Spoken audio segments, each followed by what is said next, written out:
After the Civil War, another idea is finding directions for the new roads. So Haile Jolly was ordered to find the best road to get to California. And that road became Route 66.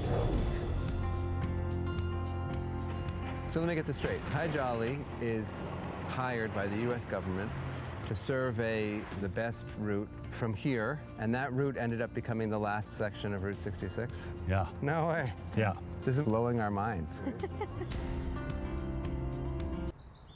Buckle up. That was a clip from the cross-country journey across the historic Route 66 in the three-part documentary series, The Great Muslim American Road Trip, which follows a husband-wife duo as they explore Muslim communities on their 2,500-mile drive. Rapper and activist Mona Haydar and her husband, Sebastian Robbins, joined us to talk about their journey. Welcome to the both of you.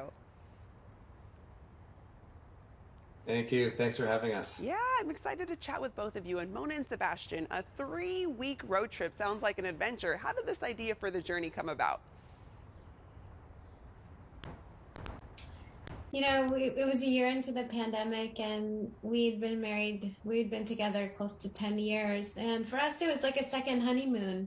We started in Chicago, ended up in the Santa Monica Pier.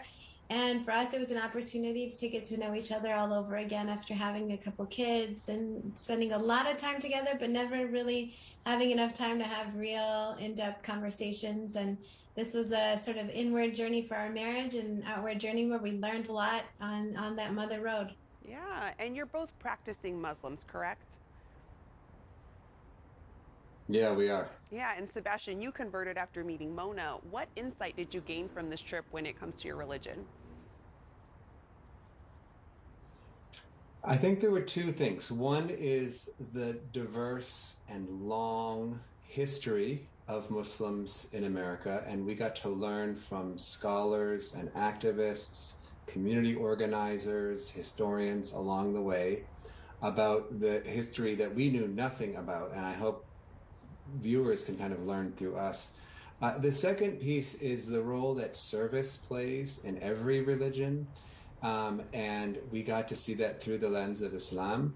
But it's really no different for any other practitioner to take one's belief in God and turn it into beautiful acts on this earth.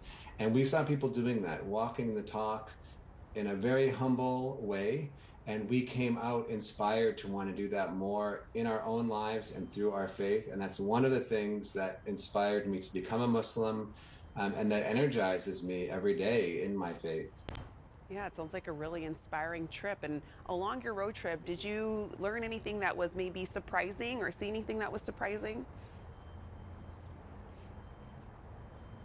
Well, we saw a giant ketchup bottle and things like that. So there were definitely funny moments. We ate a lot of good food and talked to a lot of incredibly wonderful, warm, generous people who let us into their lives a little bit, and that was deeply transformational.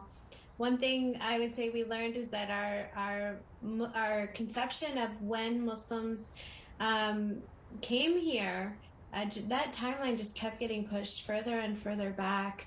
And we learned about a Muslim who was brought here by the Spanish conquistadors as an enslaved Moroccan. He was born in the year 1500.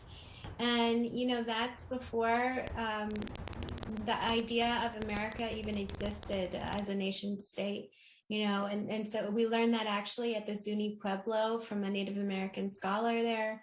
And we just had this transformational experience where we continued to learn and grow, and through that, you know, learn more about each other along the way. Yeah, and ourselves. Yeah, and what do you hope people take away from watching this documentary?